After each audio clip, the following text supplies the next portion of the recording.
এটি ইউরেনিয়াম। এটি এমন একটি পদার্থ যেটাকে আপনি গাড়িতে পেট্রোলের জায়গায় ব্যবহার করলে শুধু 2 কেজি ইউরেনিয়াম থেকে আপনার গাড়ি সবসময় চললেও 15,000 বছর চলতে পারবে।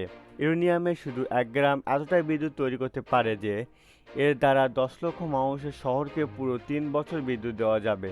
কিন্তু ইউরেনিয়ামের ব্যবহার কেন কোনো দেশ করে না? দেখুন, ইউরেনিয়াম যদিও পেট্রোলের চেয়ে সস্তা, কিন্তু এটাকে আমরা ফিউল রূপে ব্যবহার করতে পারবো না। যদি আমরা এমনটা করি, তাহলে ভবিষ্যতে 80 বছরের ভেতরে এর এক্সিস্টেন্স পৃথিবী থেকে শেষ হয়ে যাবে।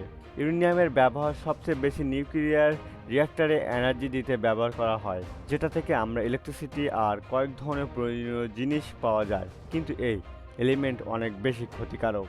এটার অনুমান আপনি হিরোশিমা ও নাগাসাকিতে ইতিহাসের প্রথম এবং একটা নিউক্লিয়ার বোম ফেলা হয়েছিল। তো সেই সময় 68 কিলোগ্রাম ইউরেনিয়াম ব্যবহার করা হয়েছিল, যার মধ্য থেকে 0.002%